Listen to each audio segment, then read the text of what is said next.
Welcome to the Oral History Podcast, which features stories from the oral history website voicesofoklahoma.com, where Oklahomans have given generously of their time to tell their life story for present-day listeners and for the generations to come. Our entire collection is available at voicesofoklahoma.com. By subscribing to our podcast, you will be notified of new Oklahoma oral history podcasts.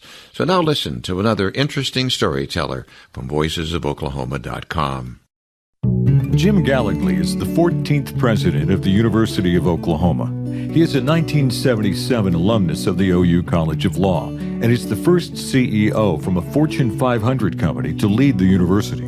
Jim was former chairman and chief executive officer of LyondellBasell, a company he joined while it was in Chapter 11 bankruptcy. He and his team guided the company out of bankruptcy in record time and successfully repositioned it as one of the world's largest petrochemical polymers and refining companies. He also served for 29 years in executive roles with ConocoPhillips, Chevron Phillips Chemical Company, and Phillips Petroleum Company, beginning his career in the energy business in northeast Oklahoma with Phillips in 1980. Prior to that, Gallogly practiced law with a private firm in Denver, Colorado. The Gallogly Family Foundation has been a major benefactor for which the OU Gallogly College of Engineering and Gallogly Hall are named. The foundation chose the OU College of Law as the pilot school for its Selective Public Interest Fellowship Program, which supports graduates pursuing public interest work.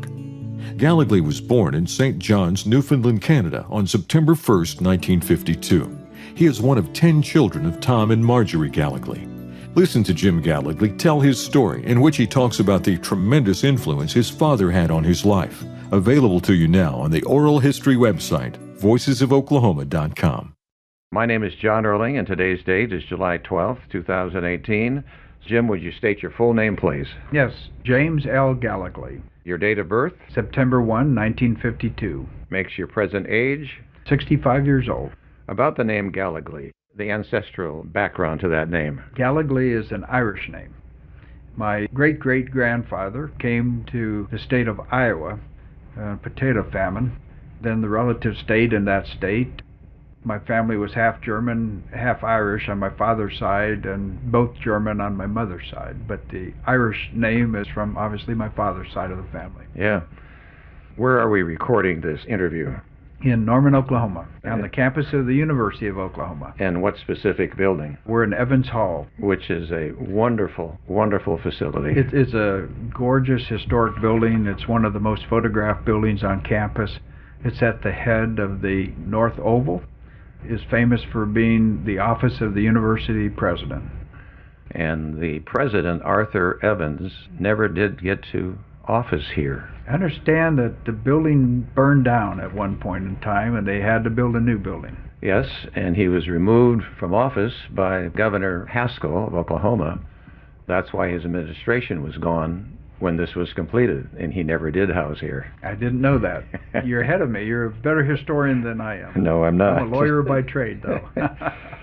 Where were you born? In Newfoundland, Canada. And that'll be an interesting story. We'll ask, well, why? Why were you born there? Well, my father was an enlisted man in the Air Force. When he was a very young man, before he should serve in the military, like many young men of his age when World War II was ongoing, he enlisted.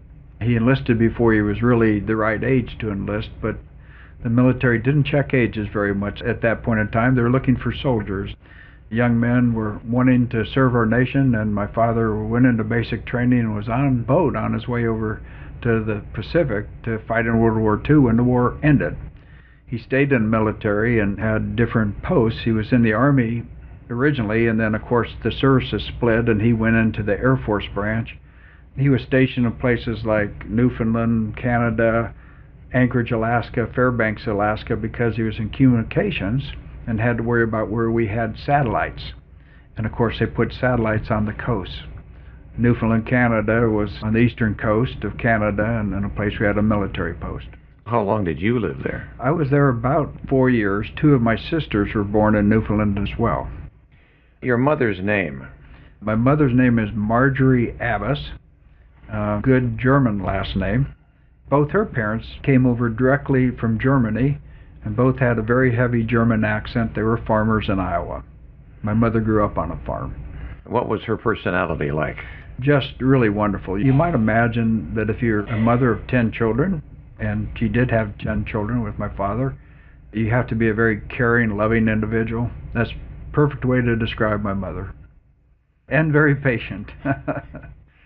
Obviously, what she did for a living was the very important job of care and keeping for the family. Yes, probably the highest calling a person could ever have. Right. And 10 children on top of that. You bet. Your father's name? Tommy M. Gallogly. He liked to be called Tom. His mother filled out the birth certificate Tommy, and that stuck with him the rest of his life. When he was in the service, what was his role? When he retired, he was a senior master sergeant. He used to say with great pride he had stripes from the top of his shoulder all the way to his wrist. But he was a drill sergeant, wasn't he? Well, he was of sorts. When he was in the Army, he had different kinds of roles than he was in the Air Force, but everybody used to call him Sarge, and he had a crew cut haircut. Even when he was a school teacher, you're wondering, okay, you said he was in the military, then you said he's a school teacher. We'll get to that in a minute, I suspect. He went back to college, but he kept his military habits all through the way that he raised his family, through the time that he taught. He was a great disciplinarian. Everything had a place, everything had a rule, and he always was very, very disciplined. Did he line all you children up? You bet he did. We had to be there at breakfast by a certain time, and when it was time to eat, we had kind of an order in which people were served. We had lists for when it was our time to do the dishes, and our time to mow the yard, and our time to sweep the floors. There was a rule for everything. Did he check, as we said in the military, your gig line? You bet he did. And the beds, by the way, had to bounce a quarter, otherwise it had to be redone. At the time, I suppose it was irritating, but when you look back on it, it gave you some pretty good training, didn't it? It really did. I never saw it as irritating because it was always that way. When you grow up in a disciplined family and you see how others maybe live in a less organized way, it always seemed to me like he had a pretty good way of getting things done. There's a saying that sometimes necessity is the mother of invention. You can imagine with 12 people in a household with just a couple of bathrooms. We lived in a very, very modest home. Sometimes on military bases, and base housing wasn't very spectacular. We had to have discipline simply to get by. And I'm sure that you lived in houses that weren't big enough for 12 people. No, they definitely were not, and I look back with great joy on the fact that, for instance, in the last family house, when everybody was still home in Colorado Springs, there were 7 brothers who lived in the same room downstairs that my father made. It was just a plain basement, concrete floor, and he built walls to make a bedroom. Huh. And that's where all of us slept. We all had a bunch of bunk beds, but everything was always neat and orderly. Where do you come in the line of siblings? I'm number 2. How many boys and girls? We had 8 boys and 2 girls. Here at the University of Oklahoma, we have a new football coach, Lincoln Riley, who had a great first season last year. He went to the Rose Bowl. Of course, we lost in that. Lincoln was asking me about, a large family like that, and he also asked me, just like you did, what order I was. And I said, I was number 2, but Lincoln, I'm only number 2 once. And he looked at me and said, I think that means I'm supposed to win. And I said, you're here at the University of Oklahoma? That goes without question. Yeah. I'm checking your shoes because I think your style of shoes is in honor of your father. It is. I always wear wingtips. My father, being in the military, always had to have a shined pair of shoes.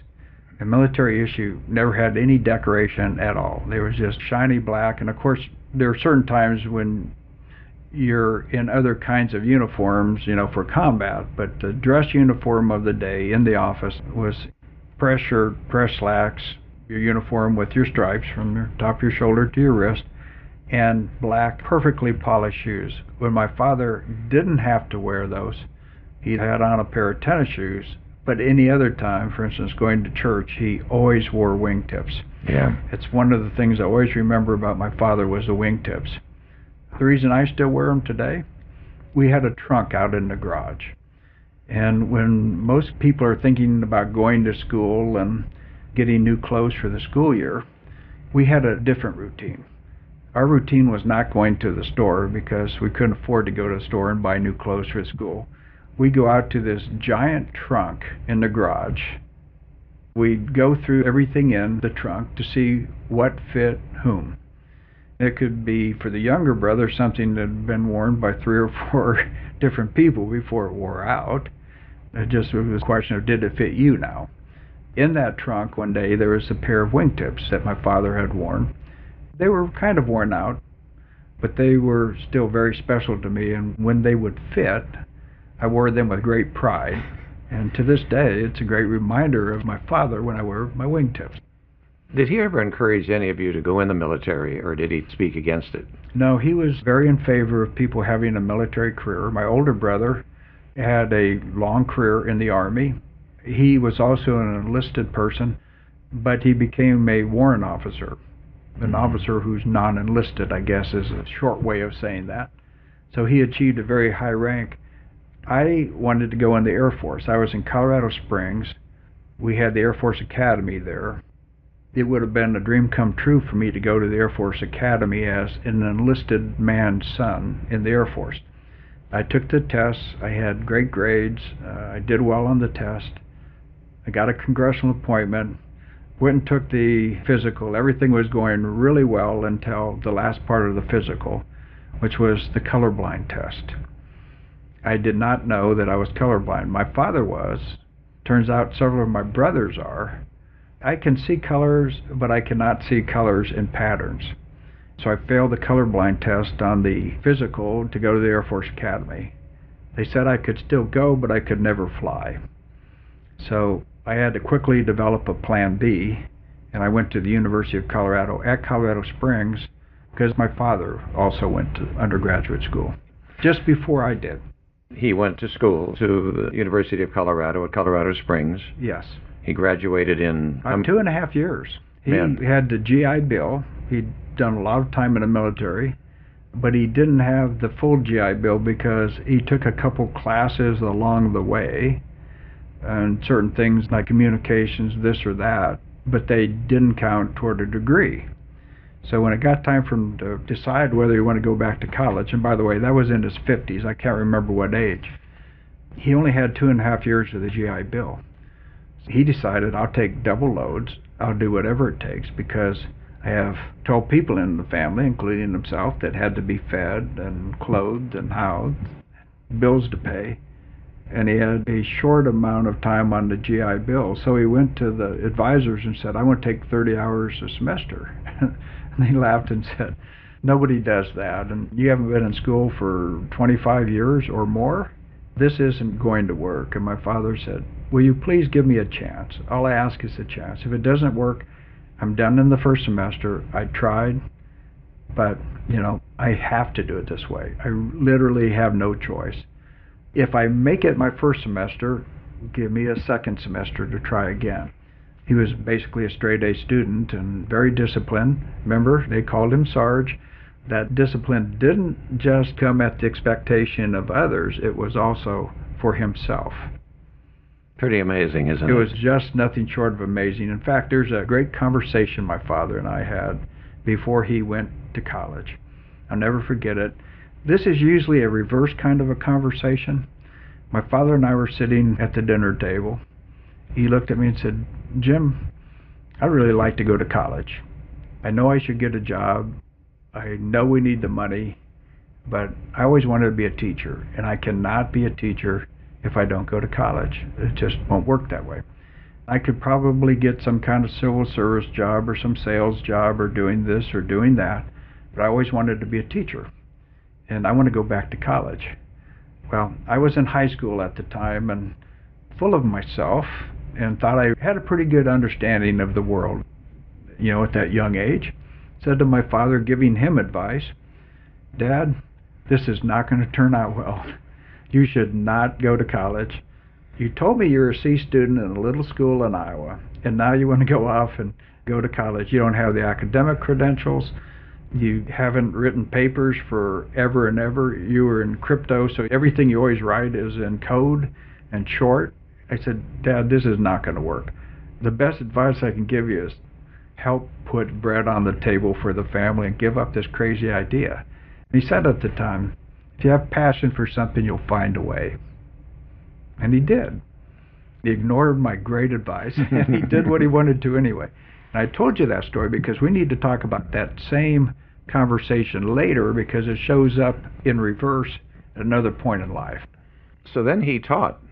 What grade level did he teach? He started out student teaching in high school, where I was going to high school, Wasson High School, Colorado Springs. And I had friends who were in his classes. You know, I was just mortified what they'd say about my father being a teacher, because I figured he'd, one, have strong discipline in the class, and there I was not disappointed. But I thought that this would be a big stretch for him, because most of the people that I knew wouldn't have the kind of discipline he expected in his family. It turns out that he was a great, great teacher. People were telling me how wonderful he was in the classroom, how practical, how great his experiences were, and how fun it was to listen to him talk about history and economics. Those are the two subjects he taught. When he got done student teaching, he went and taught at middle school, because his view was that you needed more of that discipline and all in middle school. That's where he thought the problems develop in students. You know, that difference between being a child and an adult, and that's where he'd have the most impact. So he wanted to teach in middle school. He taught in the Air Force Academy School District, District 20. How many years did he teach? I think it was around 15 years. He taught for a long time and then retired and wanted to live in the mountains and spend some time with his grandkids. Now, as he's working with his family and teaching his children, didn't he guide many of them into the areas that they seemed to be interested in and nurtured them in that area? Yes, he did. First, I want you to remember, this is an enlisted man in the Air Force. I said before that he built a wall to build a bedroom for all of us to sleep. He also always had a library. No matter where we lived, he'd build a library. Just get plywood and saw, and he'd build a library. When you move a lot, you don't want to carry a lot of things, but he always had books. And he would not just have any books. He would have classic books, great books, philosophers and Shakespeare and a variety of, you can imagine, the best books. He'd always have a collection of 100+ books that he would carry everywhere. And all of his children were given reading lists. This year, Jim, during the summer, I want you to read these 5 books. And it wasn't that we had to prepare book reports or something to prove we did it. If he said you're supposed to do something, we did it. So we'd read these books. We were never tested, never questioned. We just expected to do it, and it turned out that great books are a joy to read, and I actually look forward to it. Very few people could say that when they're in grade school they write a book report about a 14th century English philosopher, and the book is 1,000 pages long. I did that kind of thing because my father made that kind of book available. The other thing that was so unusual, not just the library, the way he trained, my father wanted me to be a business person someday. I don't know why. I don't know what he saw in me. But he said, Jim, not only do I want you to read these books, I want you to regularly read. And he couldn't afford it, but he still bought it. Subscription to something like Forbes magazine. In the newspaper, he would always save the stock market section every day of the week. And on weekends, we would chart stocks. He would have other investment books available that I was supposed to read. And we would talk about his portfolio of stocks that he owned. Now, it took me a long time to figure out that my father had no money and he had no portfolio, but that didn't mean we couldn't pretend. So we had this, what I thought was real portfolio of stocks that were in fact pretend, but if real, as poor as we were, if we didn't invest right, it could make us poorer. I was very focused as a young man on picking the right stocks and understanding why, what industries, what stocks, all of that. First in grade school and middle school. By the time I got into high school, I figured out he didn't own any stock, and so we didn't play the game anymore. But I was learning those kinds of things. Each one of his children, he was able to see something in them that caused him to push them in a direction. My older brother, it seemed clear from the very beginning he was going to go into the military, and that's what he did. One of my brothers is a CFO. He was trained a bit like I was. My 2 sisters One was pretty clear she wanted to be a mother like my mother. That was terrific. One of my sisters showed a lot of inclination to teaching. She became a teacher, and my father guided each of us in a very unique way. If you think of the workload of that many children, finding that kind of talent, pushing them in a certain direction, is an amazing, amazing man. You know, we think of wealth now in terms of money, dollar signs, but you were wealthy then. Oh, very much so. I said I lived in a privileged environment. There you go. And people Right. said, well, what do you mean by privilege? You're as poor as church mice. Right. And I said, no. I was privileged to have a father who cared, who had great faith, who took a great deal of time and interest in each of us, had great books for us to read, taught us discipline, showed us great examples. I mean, what a privileged environment that is. That you can't buy. He encouraged you to be on the debate team? He did. Why? Well, my father was also fairly blunt. That came with the military service, too. He was not one who pulled many punches. By the way, I want to talk about punches, too, because that's part of what he also taught us. My father said, Jim, if you're going to be successful in business someday, it's not just about picking stocks. You're a bit of a mumble mouth. That's what he called me, a mumble mouth. I had a speech impediment when I was young. Had to, have somebody help me with my speech. Couldn't pronounce certain letters right. And I was always a little bit shy because of that. He said, I can't see you standing in front of a group making a speech. You're very, very smart, but you're a bit timid, and you need to have confidence. One of the ways you can accomplish that is get on the debate team. And I said, I don't want to do that, Dad. I do not want to be on the debate team. I have no interest in that. It gets in the way of my other studies, and I do not like speaking in front of people. He said, that's exactly why you're going to do it. He said, son, this is not a request. This is one of those orders. And when you heard the word order, you knew that was not debatable. Even if you're going to be on the debate team, it's not debatable. So I went on the debate team, and regardless of how I interviewed today, whether I'm articulate or not, at that time, I was a very good debater.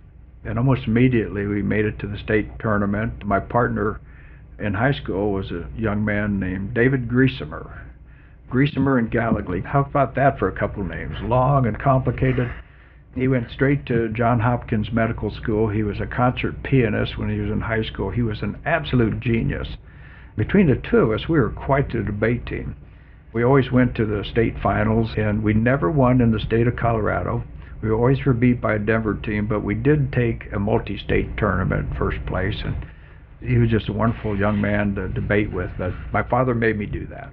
Well, you surprised me because I thought you were going to get there and be very nervous and very shy, but bingo. Did you overcome that pretty fast? Yes, because one of the things I said was I was only number 2 once. Well, if I'm going to do something, I'm a very competitive person, and one of my father's sayings is, if you're going to do something, be the best at it. If you're going to do it, be the best at it. And he said that time and time and time again. So if I was on the debate team, his expectation was not to just participate. His expectation was to excel.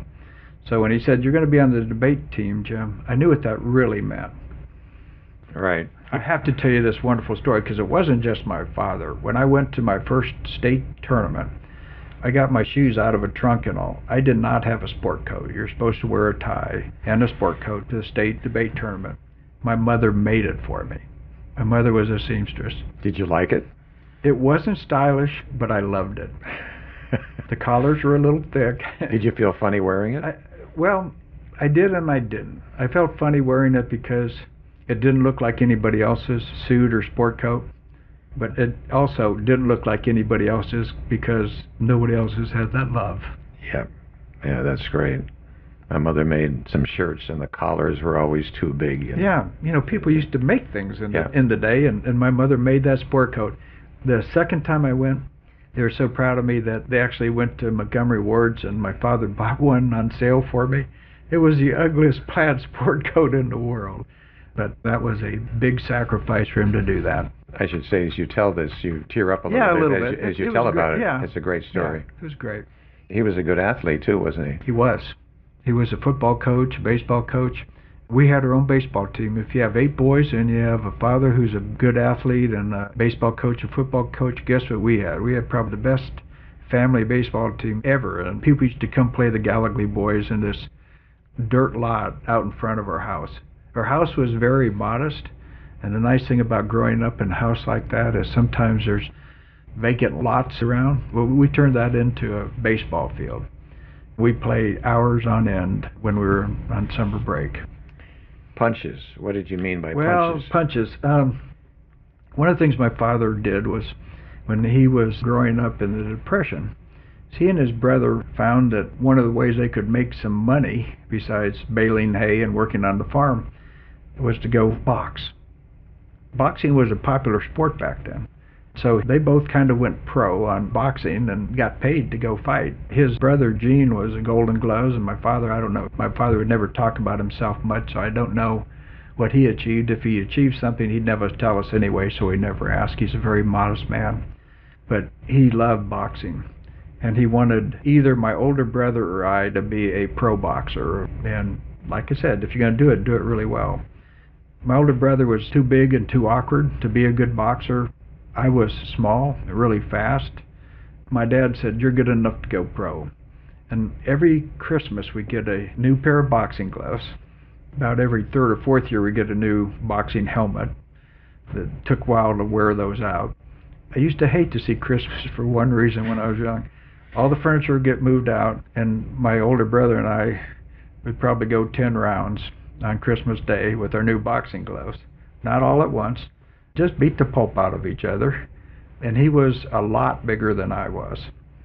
So it wasn't much fun to be the little guy, but I can tell you he never knocked me out, but I knocked him out multiple times, and I was a pretty good boxer. My father said I was good enough to go pro, but at some point when I got old enough to even think about it, he said, "That's not what you need to do." Your father was how old when he died? He was in his 60s. You know, one of the things that I look back and regret is because we were in the military and because we were poor, we never went to the doctors. We could never afford to go to the doctors. We just got better. You know, whatever we got, we couldn't go get medicine or whatever. I guess in the military it was free, but we just never went to the doctors. In fact, when I worked all my career until the last year I worked, let's see, that would have been something north of 35 years, I never had a sick day in my life at work. My father had something going on, and he thought he had pneumonia. He went to the little country doctor and kept diagnosing him as well. You still have that lung infection, and you have this. A year later, he finally went to a doctor in town. Turned out he had cancer. If he would have gone earlier, probably would have saved his life, but it's just something he never did. And so, unfortunately, by the time he started getting treated, it was just simply too late. It had to be tough then. Yeah, it was. To lose him. Down through the years, does he sit on your shoulders every once in a while? Talks to you? You bet. You bet. Yeah. Wingtips and all. Yeah. We need to get around to talking about you. Well, he's better to talk about. He really is. Because you find that people that you admire, you turn into. Yeah. You went to elementary school many places? Yes. I started in a little farm school in Iowa. All the grades 1 through 6. No kindergarten, 1 through 6. I was too young to be in first grade, but that didn't matter. We still go to school. Everybody taught in the same room by a single teacher. Then he got transferred to Alaska, Fairbanks, Alaska. So I showed up. I'm in first grade, too young, but I started early. So when I graduated from high school, I was a year younger than everybody else in the class. And that was in Colorado Springs at Wasson Yes, at Wasson High School. What year did you graduate? 1970. We were 3 years in Fairbanks, 3 years in Anchorage. We came back to Colorado Springs. I did middle school and high school in Colorado Springs and undergraduate school. Did you play sports in high school? They didn't have boxing. I was a wrestler. And I wrestled the lowest weight group. How about baseball? You could have carried that. I was a good baseball player, but you know, we had things to do in the summers. You know, the way they played, all of that. I just didn't have time for baseball. But I could have played baseball very, very well. And in fact, I played in the Alaskan All-Stars in baseball, and so I could have made any team. And then they didn't have baseball in Colorado Springs for my age when I was at the University of Colorado Springs. They actually have a baseball team now. But they didn't then. When I got here at the University of Oklahoma at law school, I played on some industrial teams, just pickup kind of, and played on teams, and I played until I was in my 40s. I just loved baseball and loved to play. What was your position? Shortstop, until I got quite a bit older and my elbow was burning out after all those years, and that's a deep throw. So then I moved to second. I played any position because when you learn out there on the sandlot, I played outfield, I played this, I played that, but I loved shortstop. And that was always a high skill position. The other thing that was a little unusual is I could bat right-handed or left-handed and hit almost equally well. So your batting average of .312. I don't know what it was, but I was always leadoff because I was always on base. Not always, but a lot of the time. University of Colorado, Colorado Springs. What was your major or majors? Psychology. An interesting story on how that turned out too, again with my father's influence. The gentleman who ran the psych department at the time, Professor Nichols, was an ex-military person turned CIA. Spoke multiple languages, all of this. My father and Professor Nichols hit it off because they were the only two people with crew cuts on campus. They were both about the same age, and they turned out to be good friends. So when I decided to go to that university, because I had the colorblind issue at the Air Force Academy, they took me immediately. I had great grades. I finished, I think, number 5 in my high school class in a big school.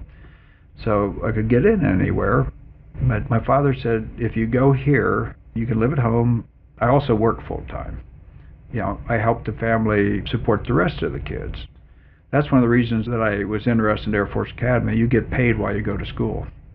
In a sense, I'd have a job. You're in the military. So I worked full-time almost my entire time while I was in undergraduate school.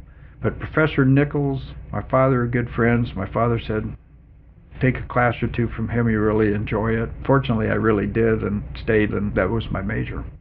Then I could live at home and work. You know, we were a family, and all of us helped. My father had just finished college himself. He's a school teacher.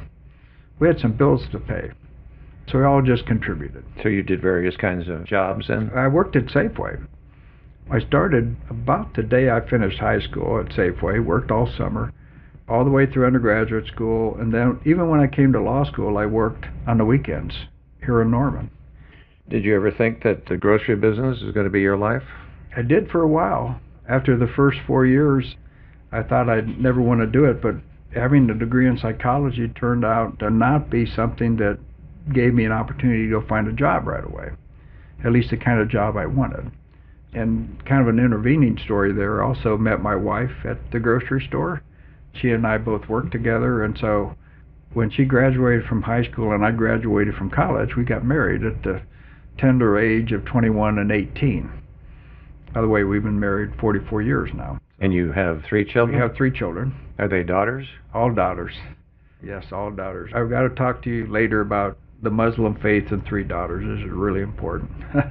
Anyway, so we got married. I continued working at Safeway. So that brings me to the story about my father and that opposite discussion. I sat down at the dinner table one weekend and said, Dad, I think I want to go to law school. I got my undergraduate degree, did well, I think I can get into law school. My father said, that's a really bad idea.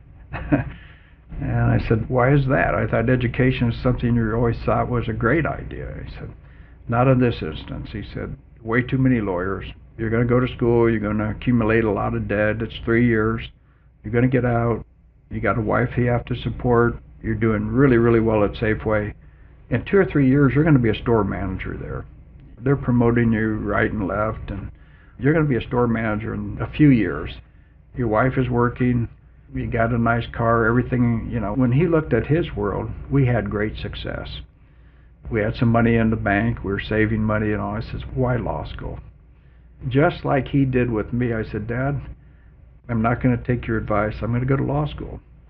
He says, okay, if you do it, what I always tell you is be the best at it. Have passion for it, be the best at it. And then he said, there's always room at the top.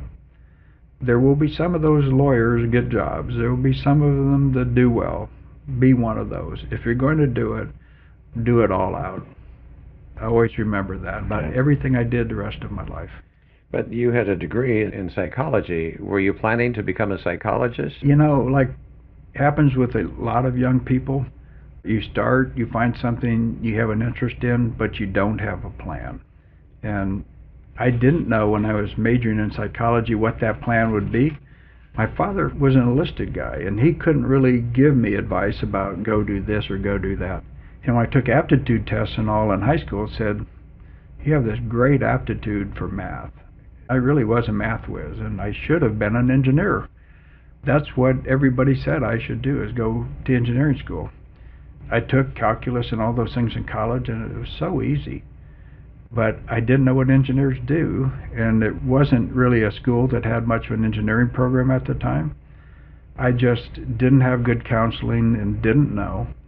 You see that I worked my way around in my career to work with a bunch of engineers, and actually in the jobs that I did, it was like I was an engineer the rest of my life. But I missed that opportunity to actually go to school and do that because nobody gave me good advice. Maybe that was good. You might have been an engineer to this day.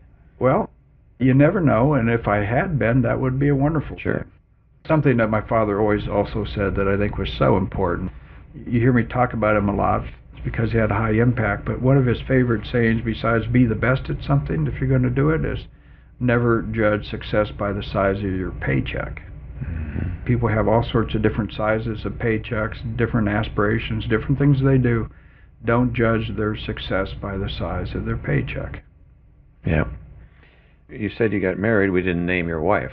Janet Ostemiller turned Gallogly, and she even learned how to spell it since she also had a long last name. Did she have a career? She certainly did. Her career is being a great mother. This is something she was talking to me about recently. Here at OU, she said, I feel kind of funny because I'm here at a university, and I never had the opportunity to go to college. You're around all of these faculty members, the smartest people in the world. They're always talking about where they went to college and all, and very proud of being from OU. She said, I was here, but I was putting you through school. And I'm very proud of her for doing that. How many people will give up their personal opportunities to make somebody else's dreams come true? Yeah. That's what she did. She didn't like working at Safeway any more than I did. She started in high school working at Safeway because she also came from a humble family. If she wanted a new dress or something like that, she had to go out and earn money. So she worked for many years at Safeway as well as me. That's where I met her. When I decided to go to law school, she said, let's work together for a year, let's save her money so we can go wherever you decide to go. And then when I started at OU, she worked full-time all of that period of time. Of course, I'm in the classroom or working on weekends, studying all the time, and I was an absent husband. Didn't matter. She worked in a very dedicated way. Instead of going to college in a college town like everybody else and fulfilling her dream, she could have gone to college. She did that for me. Yeah. Pretty unique. And then you had the 3 children. We had 3 daughters after that. One of the reasons I decided to finish so early, I finished in 2.5 years, is we wanted to have a family. Her family, she just had a brother, but good family life. I had a great family life. We're going to have a family. We're going to raise our own kids. So we had 3 daughters. And you chose not to have 10? That's right. What are your daughters' names? Kelly and Casey and Kim. So we have Jim and Janet with the J, the next generation, Kelly, Casey, and Kim. It sounds like we had a plan, but we never thought we'd have daughters because she had a brother and I had 7 brothers, and it just assumed we'd always have boys. This generation was all daughters. So I got to tell you the Muslim story. When I'm overseas, people were telling me, Jim, in the Muslim faith, if you have 3 daughters, it's an automatic ticket to heaven. I said, that can't be right. That just cannot be right. And he said, no, we can show you in the Quran where it says that if you have 3 daughters, you're in. And he said, all you have to do is convert your faith. And I said, there's got to be a catch. There just has to be a catch. I mean, if I convert, I'm automatically in heaven in your faith. He said, absolutely. I said, this is starting to sound pretty good. He says, no matter how much you screw up on this earth after you've raised successfully 3 daughters, you're in. I just kept thinking and thinking, there's got to be something wrong with this picture. And he said, no. And then late in the conversation, this particular person was trying to talk me into converting. He says, well, you have done well in business and you have achieved a certain amount of wealth. So With that wealth, you should take at least 2 wives. Because I told you there was a catch. I said, I think I'm going to continue to take my chances. So Right. that's my story of my friends in the Middle East. You're Catholic? Yes, I am Catholic, with that many children in the family. You bet. Irish Catholic. Right. Mm-hmm. University of Oklahoma, you graduated law degree in what year? 1977, but in the class of 78. After law school, then what? I took a job in Denver, Colorado with the law firm of Calkins, Kramer, Grimshaw, and Herring.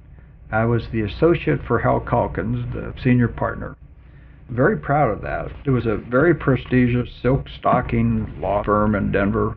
At that time, 40 to 50 lawyers, I can't remember exactly how many, but a big law firm for its day in the city of Denver. Easily a top 3 firm. And I got hired to be an oil and gas lawyer because I went to the University of Oklahoma. They had an oil and gas law program. But most importantly, I got an A in Professor Kuntz's class.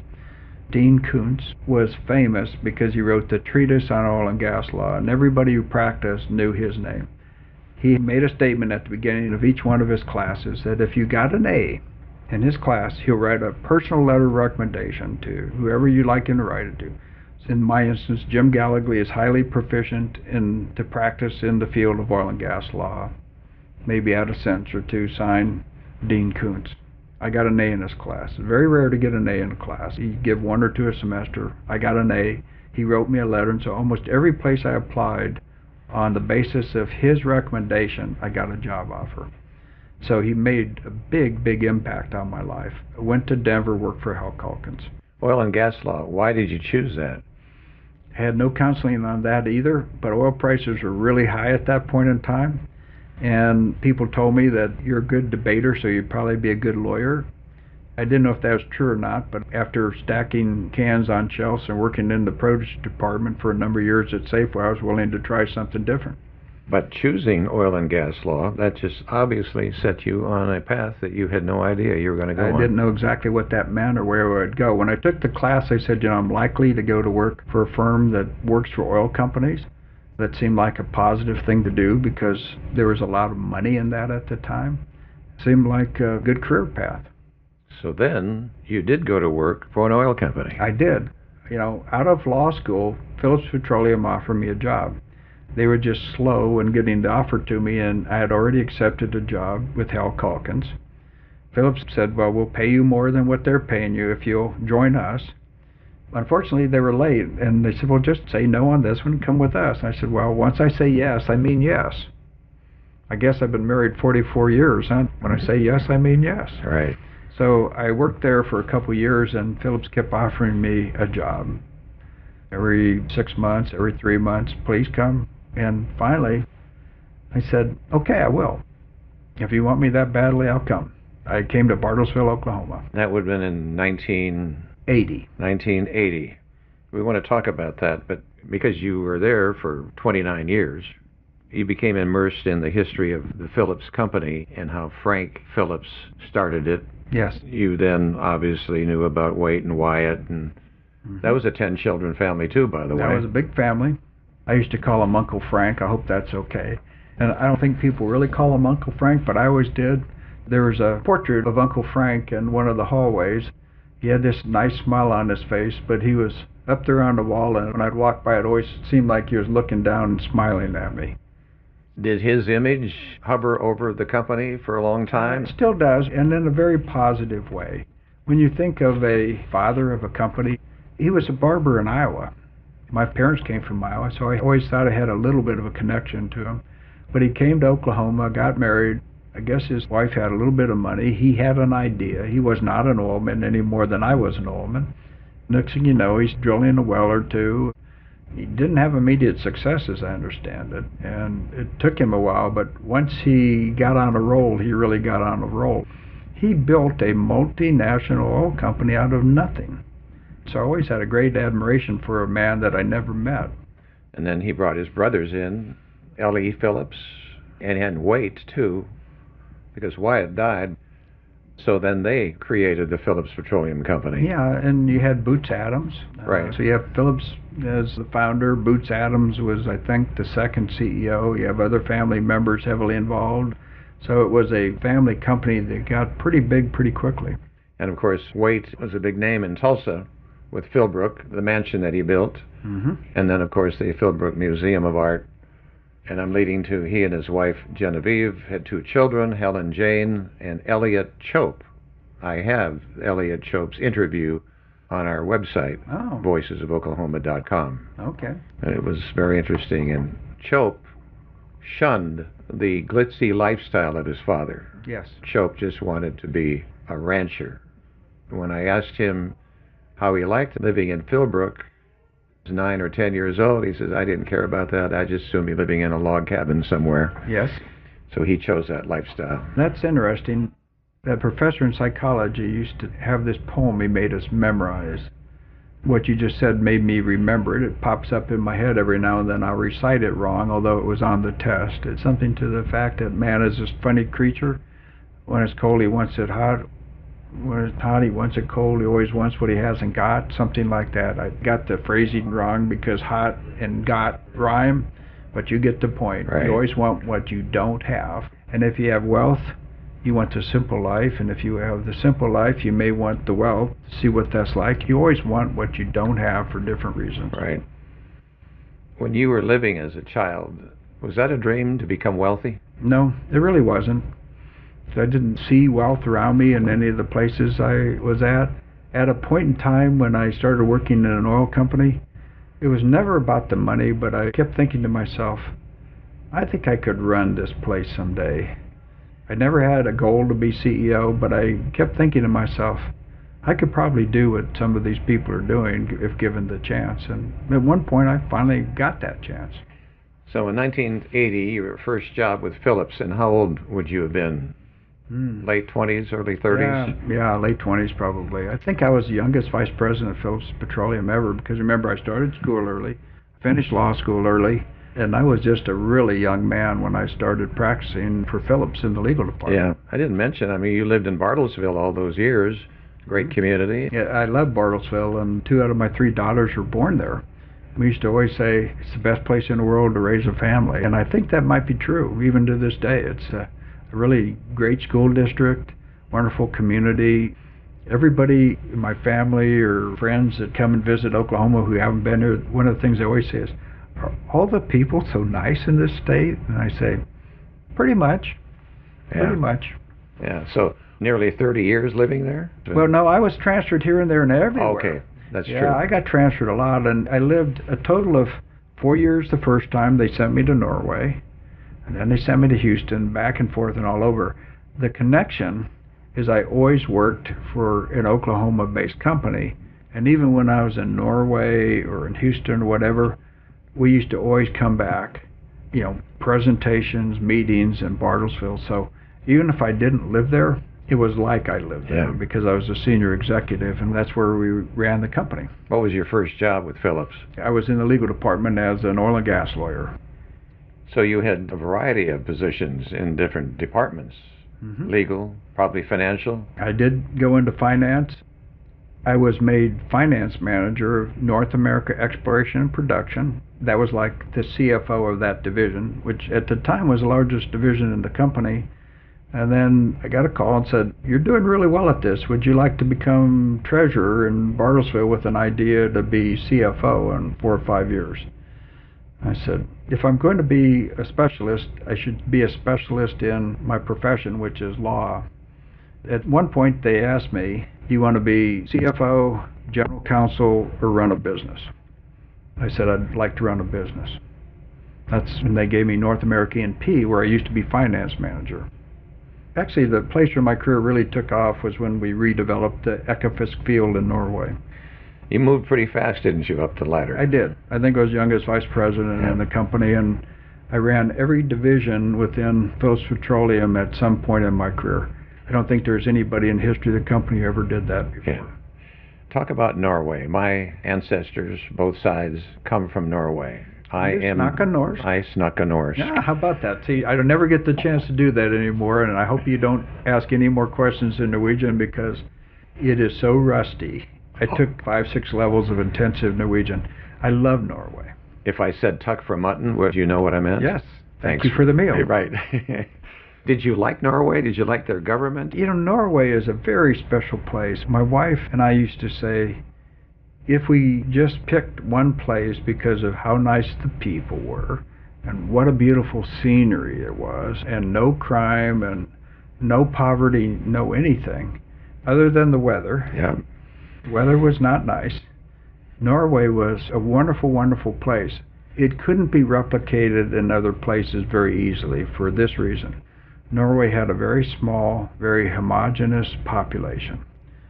Because of its great oil wealth, because of its forestry, because of its fisheries, because of its hydroelectric, they had a lot of wealth for a limited number of people. Most governments are always borrowing. They had a surplus. So they would have a very strong social network. They had a heavy, heavy taxation system, and they would redistribute the wealth so that there was no poverty.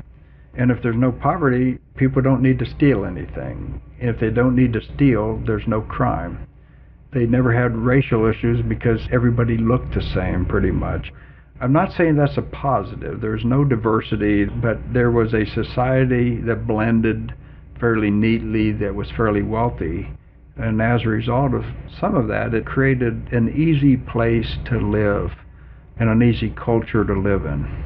You said redistributed the wealth. How did they determine this wealth was going to be distributed? The taxes are so high, and then you would pay a bunch of taxes in, and then they would give you money from the government back. Like we got paid money as people living in Norway for our children. We had 3 daughters, so they would send money to us for having $3. And it was quite a bit of money. The company would take that, of course, and they would just pay us what we would normally get paid, but they also had to pay the very high tax rate, which was 60-70% of what you earned, so your money go into a big pool and then just be redistributed in kind of an equal way. So people didn't want to work overtime. Not everybody, depends on people's motivations, but most people didn't want to strive for the next higher job because if they got paid, they just paid a higher tax percentage. Because they want everybody to be generally about the same economic wealth. Very, very different society, but it worked for them. Be tough to start a business then in Norway. It would be. It would be. And when I first got there, businesses were open from about 10 to 5. There's no advantage to having long hours because, again, money's going to get redistributed. It's hard to go to the grocery store on the weekend because they weren't open. Eventually, some of the competitiveness of Europe came into Norway, and they started having businesses that would push the local merchants and stay open, and so life changed over time. But the first time we lived in Norway, in the mid-'80s, we didn't have cable TV. There was one channel on TV, and there's only one program in English. It was a very different life. But you still enjoyed it? Oh, I loved it, yeah. But did you eat lutefisk? Only once. Good. For those in the audience, that's a kind of a live fish. It's a cod Yeah, fish. and it's not very good. No. I had it one time, and it lasts for a long time. It's a traditional Christmas fish. Yes. I believe you move along here in your career, and I have it in 1996 you were appointed Vice President of Plastics. I was. And what did that mean? Well, actually, before that, I was Vice President of North America Exploration and Production, doing oil and gas wells in the United States, Canada, Alaska. Then I was appointed to head up the plastics division. Basically, there's 2 major types of plastic that Phillips made, polyethylene and polypropylene. It'd take the rest of the interview for me to explain all of this, but let me just give you a few examples. Plastic trash bag, that's polyethylene. The milk jug, polyethylene. The plastic in your car, in the bumper and the dashboard, generally polypropylene. Those are the 2 major products that they made, and the building blocks that made those products. And there were a few others. Did you just outwork everybody? Were you smarter than everybody? I mean, the jump and the responsibilities they gave you, you were impressing them. Tell us what you were doing. I'm not the smartest. I'll say I had smart parents, and through the gift of genetics, I'm reasonably intelligent. I barely squeaked into law school, but I did well in law school because I just outworked everybody, and I found that that works. When I got into these jobs, I worked really long hours. I worked really hard. I tried to work smart. I loved reinventing myself all the time. But most importantly, by working hard and not letting any balls drop and not allowing myself to fail in all these jobs, people could count on me. If they said, well, if you put Jim in that job, it's going to turn out well. So I got the reputation of being someone who improved businesses along the way, and someone who could learn something entirely new in a very short period of time and be pretty good at it. You went back to school. You did the Advanced Executive Program in 1998. Tell us where that was and what that was about. Yeah, I went to Northwestern. Phillips had a program where if they thought you're going to be a real senior executive someday, maybe the CEO, they sent you back to school kind of for finishing, for grooming.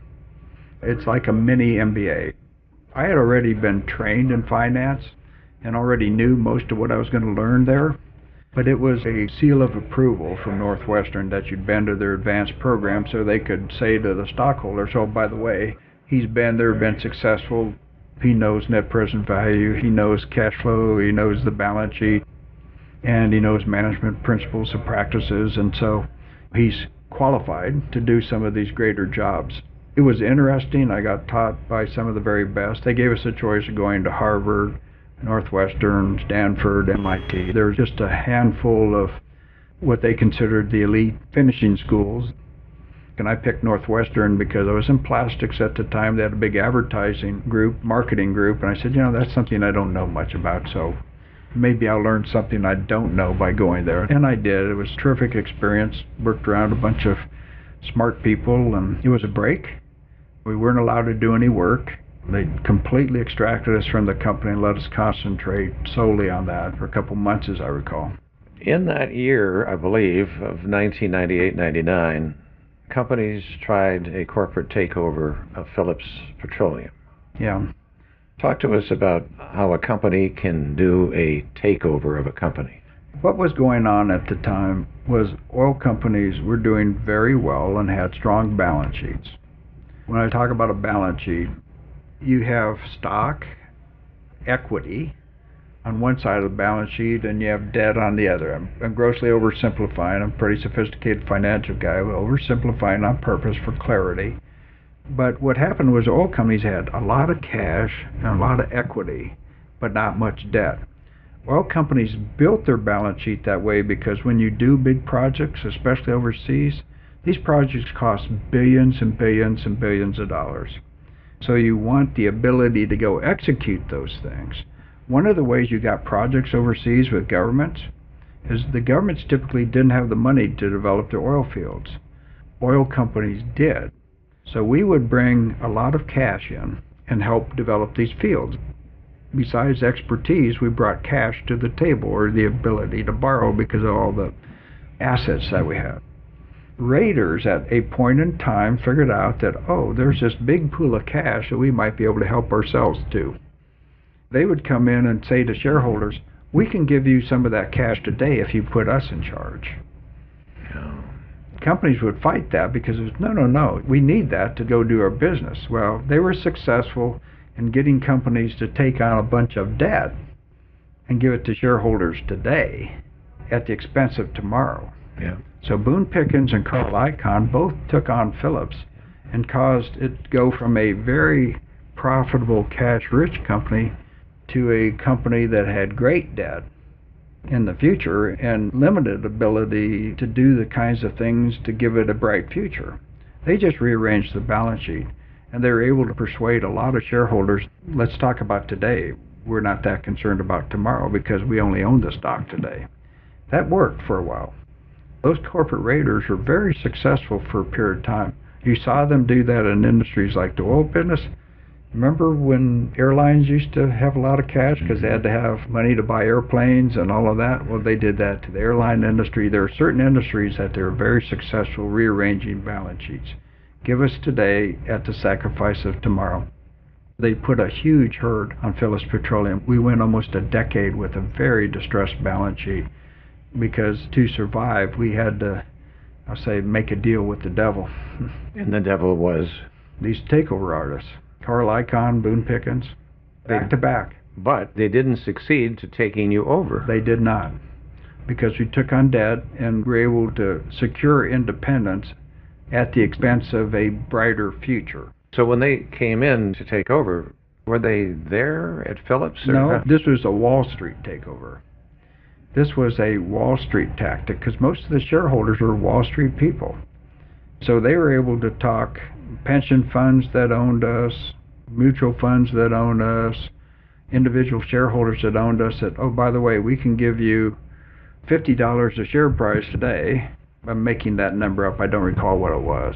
We can give you that in cash today instead of stock, and your stock will still be worth something, but there's a lot of debt to pay back tomorrow. So it was a pay me today or pay me tomorrow kind of a thing. And people wanted the payment today. Did you ever speak to T. Boone Pickens about this? I did. Many years later. An interesting story. T. Boone Pickens was one of the most famous corporate raiders there was. Phillips wasn't the only company that he attacked. He made a lot of money doing that. He had his own oil company. He was in the gas business up in the panhandle of Texas. So he had legitimacy because he did in fact have a much smaller company than Phillips. He was just saying, I'm a lot smarter than their management, so let me do that, and I'm going to give you a bunch of cash, taking over a company with nothing. You know, he got a lot of cash as a percentage. Some people call that green mailing. So he made a lot of money. Later on, when the oil prices, gas prices fell, his company was very distressed. He was really good at corporate raiding and not quite so good at running an oil company. So I was running North America E&P at the time, still quite a young man. I got a call from Boone Pickens. He said, we have a bunch of assets for sale up in the panhandle of Texas. You're not in the data room. You know, you're a big operator up there. Phillips is the biggest operator in the panhandle of Oklahoma and Texas. Why aren't you up here looking at my properties? I said, well, Boone, you're not much of an oilman.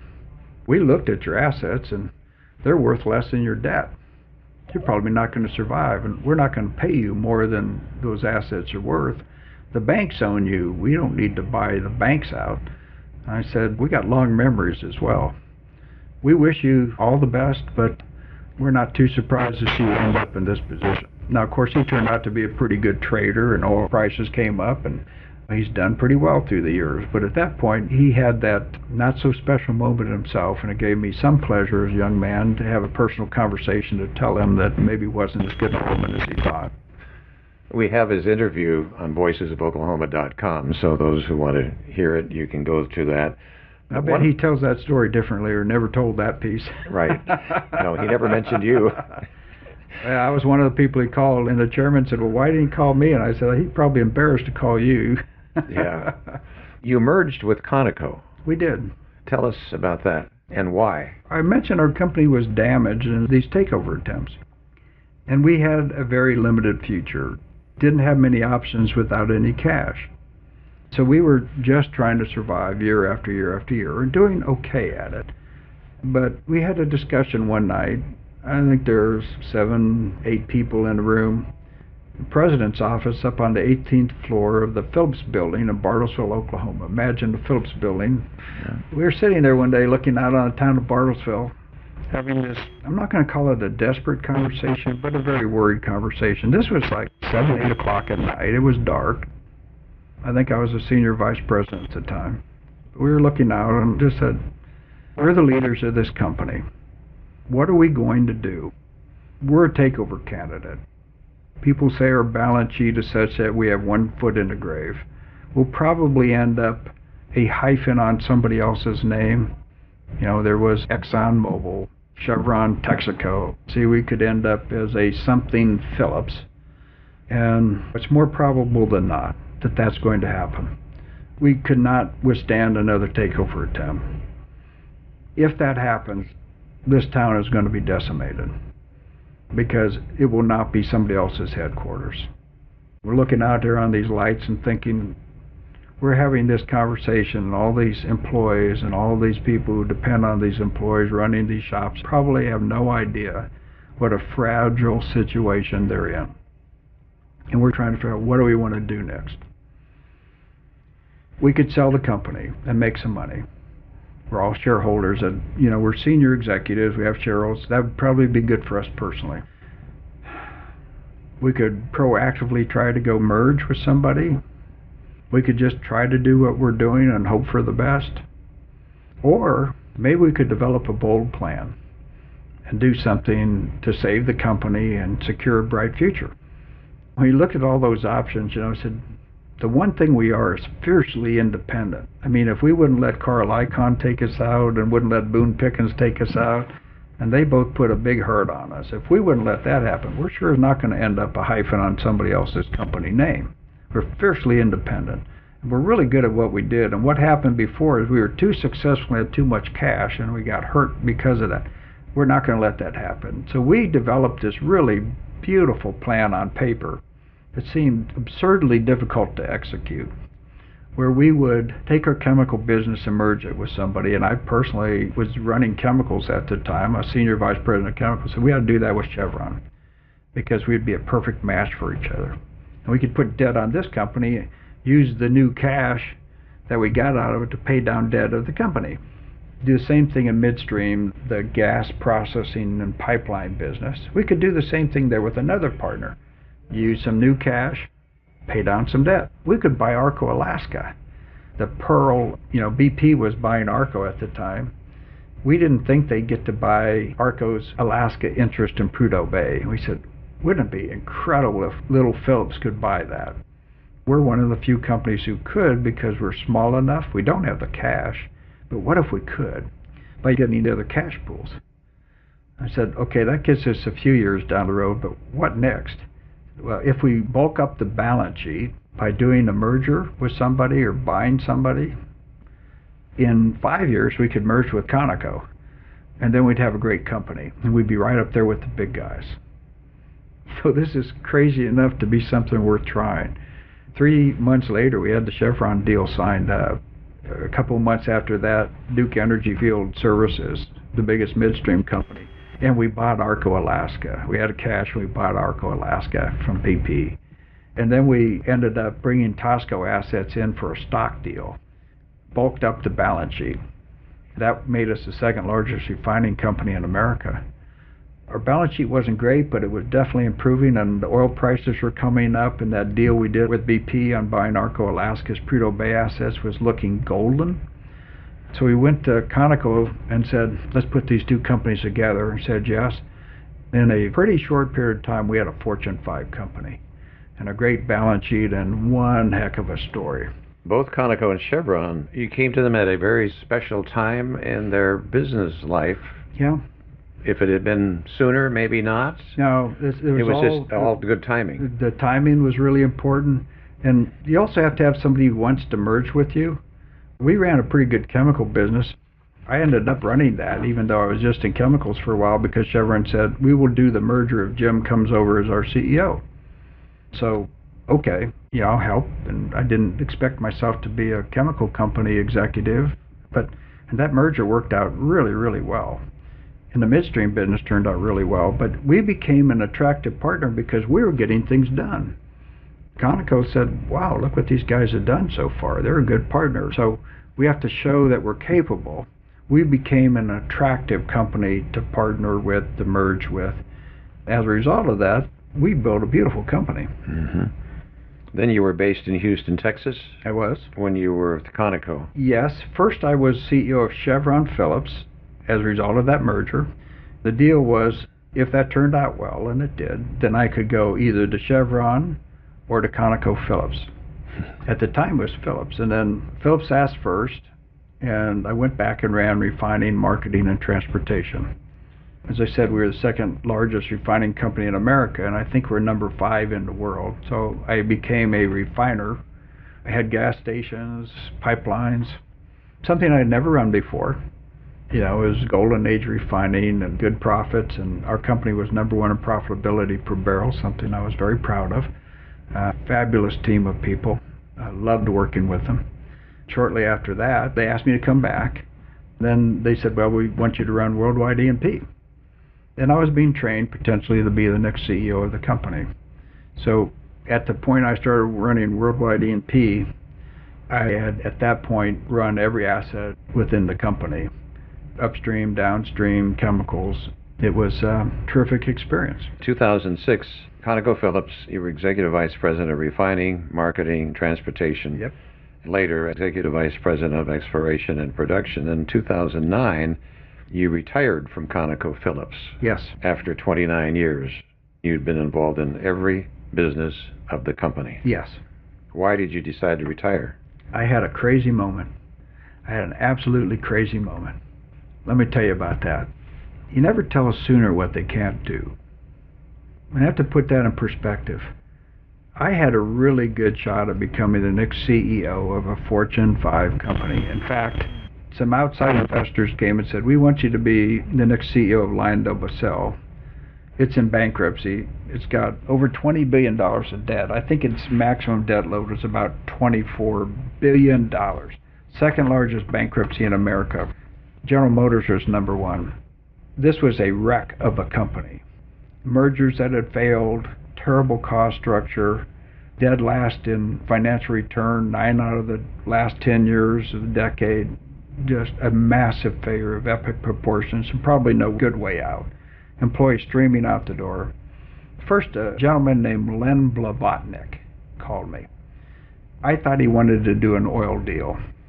He was one of the owners of BP TNK, of the TNK part. They call them Russian oligarchs. He's not an oligarch, but he's one of the Russian owners of the TNK part, a very wealthy man.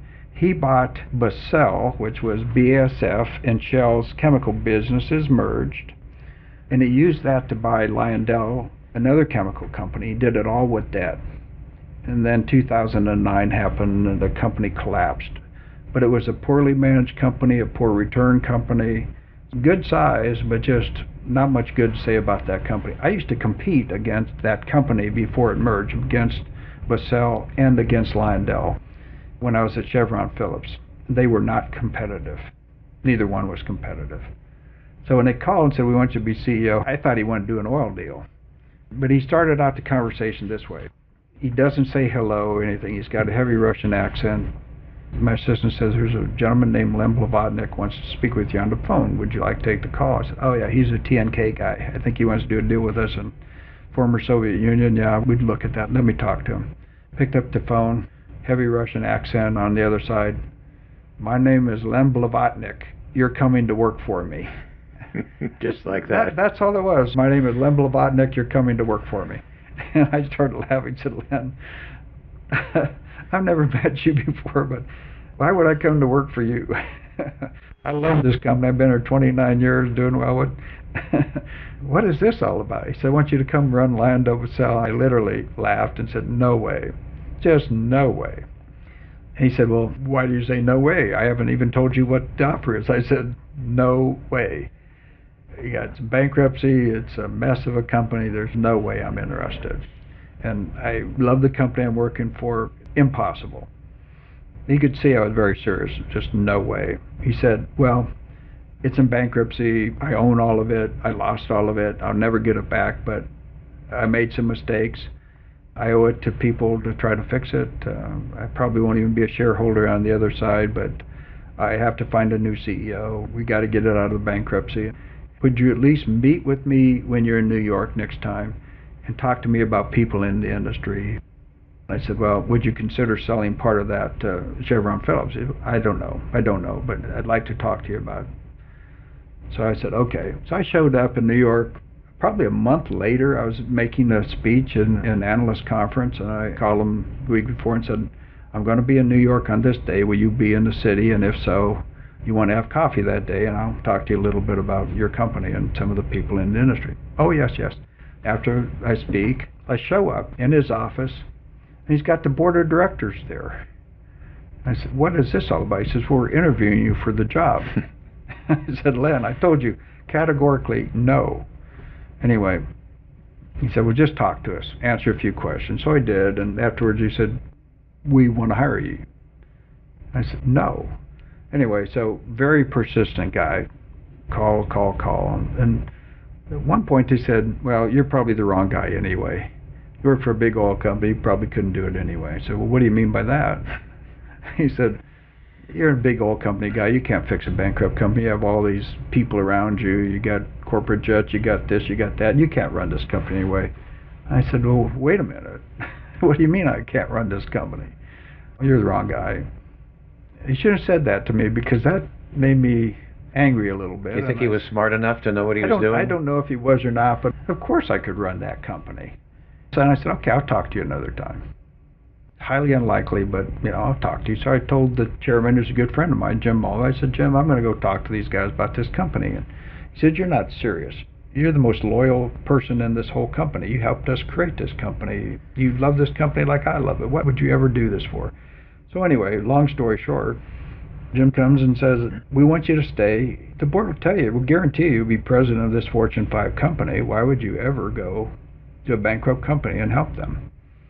The answer was the challenge, just the extreme challenge of it all. You get up in the morning and you wonder if you have another day in business. You're sitting there with 17,000 employees' jobs at stake, and their pensions at stake, and their total future. The ones that had left. And can we solve that problem? I didn't leave ConocoPhillips because I didn't want to be there. I truly did, and I very much was excited about the future there. I helped create a Fortune 5 company, and it was hard to leave. But it wasn't the challenge. So I got up, took that job, formed a new team. The very first day I sat down, Len Blavatnik was there. We did a call with all employees around the world. And I said, my name's Jim Gallogly. I learned that from Len Blavatnik. You start and tell him your name, especially if it's hard to pronounce. My name's Jim Gallogly. And I didn't come here to help you exit bankruptcy. That's easy. We'll do that very quickly before you can blink. We're going to turn LyondellBasell into the #1 petrochemical company in the world. Those of you who have the will to help me get that done will stay here, and those of you who don't have that desire, don't have that energy, leave today. Leave this hour, leave this company. We're on a mission to go from worst to first, and we will make that happen before you can blink. Everybody will tell you why it can't be done, and I'm going to tell you right now, here at this moment, that's exactly what we're going to do. Either get on board or get the heck out of here. That was that first conversation. A few left, but most of them stayed to see what this crazy guy was going to have for a plan to take us from worst to first. And this is a company with over $20 billion of debt, no future. And those employees got on board. It was a brilliant story that they created. I'd love to say that was me, but they took their company back. Well, they caught your spirit. That's one thing I always had, was a lot of spirit. And you have to have ambition. You can't tell people that our ambition is to get out of bankruptcy and expect them to get excited about it. But if you say, people will write books about this effort that we're going to be making in the next year or two. They're going to write books about what we accomplish as a group. And it will be a story that will forever be told on Wall Street, what we do now. So it became what? We became the best petrochemical company in the world. We were one of the largest petrochemical companies in the world, but we had the #1 return, the best safety record, the best operating dynamics, the best everything.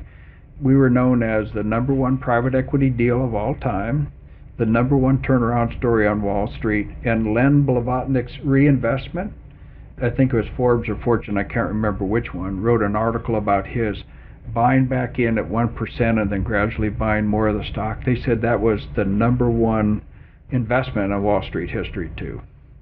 So it was one for the ages. We took the stock price from $17 and change coming out of bankruptcy, 4 years later $115 a share. Wow. And paid, I forget, $5-6 billion of special dividends. It was a massive, fabulous turnaround of a company. And that was in Houston, Texas. Houston, Texas, but we were a Dutch company. The amazing thing is this wasn't just an industry getting better. Dow Chemical was our biggest competitor. We were much smaller than them. We almost passed them in market cap. Their stock price was flatlined through that period of time when we were going up like a rocket in the same business. We almost passed them in market value in 4 years. If I would have delayed announcing my retirement for 30 days, we would have passed them because our trajectory was such, it was just a straight line. We were only $250 million less in market cap before I announced retirement. The reason I bring that up is because our share price fell about $10 billion equity after I announced retirement, because people didn't realize it wasn't just me, it was all these 13,000 employees. Well, the stock prices come back up and people have figured out, okay, I'm a person who has a lot of energy and a lot of spirit, but we had a lot of great employees, and they're the ones that turned their company around. Yeah. So it all came back. A book could be written about that whole story. It certainly could. And maybe we will. Yeah, that'd be good, because a lot of business people would like to read that story. You retired in January of 2015. And then in February of that same year, you were appointed as a director of DuPont. I was. Actually, Dow called me while I was employed at LyondellBasell and asked me to go on their board because they had a activist campaign against them. I had to report that to my board, that they called me and asked me to go on their board because they're our biggest competitor. And you don't call a competitor CEO and say, we want you to go on the board before they're retired. So I had to report to my board that Dow called me, and then DuPont called me too and said, hey, we want you to come on our board. And they had an activist campaign. Nelson Peltz Trian was saying they had the wrong plan and things weren't going right and their stock price was depressed, and they wanted, it's not a takeover, but it's, an effort to put new directors on and kind of push management real hard. So it was I think probably the most famous activist campaign of all time. Alan Coleman, the CEO, called me and said, please come on the board. You're a very famous chemicals guy. We're a chemicals company. And if we have you on the board, it'll say we're very serious about managing the company, because you've run Chevron, Phillips, you've run LyondellBasell, both brilliant stories of success in chemicals. I think if you'll join us, and we've got another guy we're thinking about bringing on, we think we can defeat the activist campaign just by announcing the two of you. I think the Wall Street Journal talked about that and said game over when we got announced as directors. It wasn't game over. We had to work our tail off. Ed Breen came on at the same time, and he's now the CEO of DuPont. When you were living in Houston, did you ever meet President George H.W. Bush? I did. Tell us about that. Well, I saw him at different events. You can always meet famous politicians if you're in business, and there's events where you can get your picture taken and all. But I also had him call me one time, and he said, Jim, I want to come up to Bartlesville, Oklahoma. I'm going to make a speech up there and go to, I think it was OK Mozart concert. He said, can you give me a ride on the company plane? And I said, I'll bet somebody gets you a ride on that plane. Yeah, I know I can do that for you, George. Or Mr. President. I probably called him Mr. President at that time. He had just been president. So I called the CEO and said he'd like to come. And of course, CEO said, well, I'll come pick him up. You don't get that job. You're still junior enough. But then I've also seen him since then on multiple social things in Houston.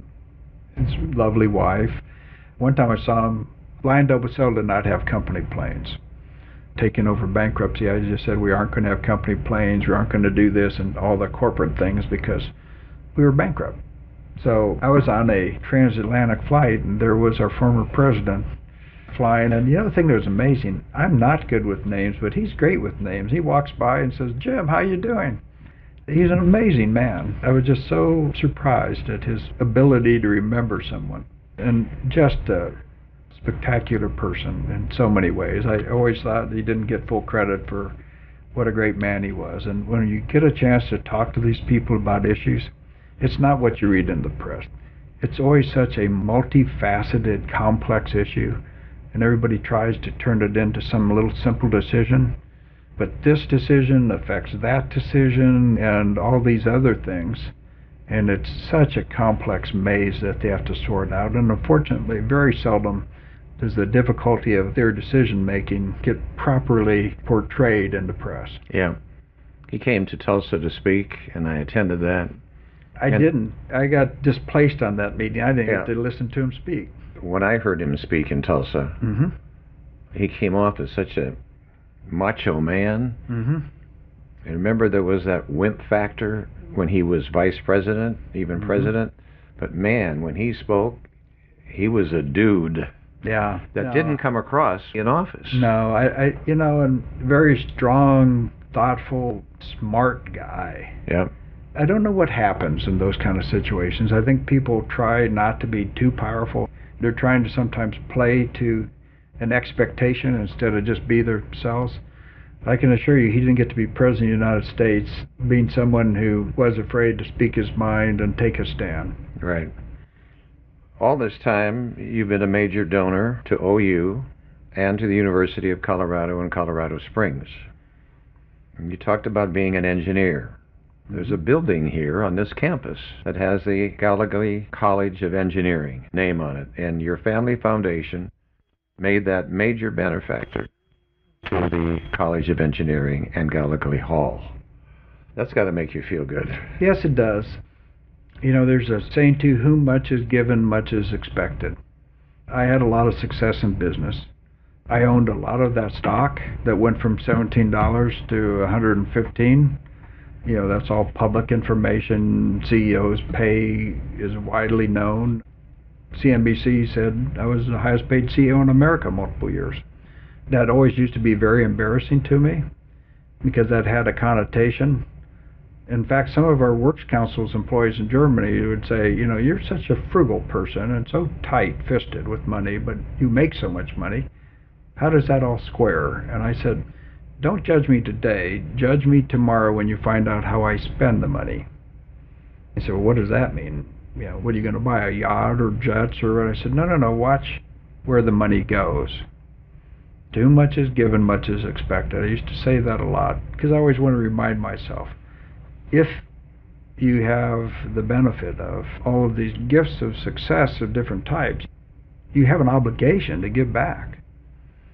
So we try to choose wisely where that money goes, and my father was a big believer in education. He was a teacher. He always had great books on the shelf. He always pressed upon us the need to go to college, to study more, and to continuously reinvent yourself. Higher education's something our family really believes in, and so giving back in different ways, whether it's University of Colorado, University of Oklahoma, we give money to other places and other causes. We have a family foundation, and we're in the give-back stage of our life. The foundation shows the OU College of Law as a pilot school for the Selective Public Interest Fellowship Program. Yes. What's that about?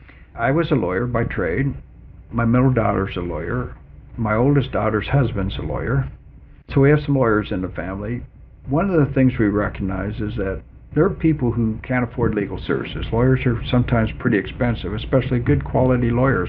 It's also hard for lawyers who want to do public interest work to get hired and get paid. They can do pro bono, which is kind of Latin for free. They can do free legal work. But a lot of things you can't do part-time. You need somebody who's dedicated to it.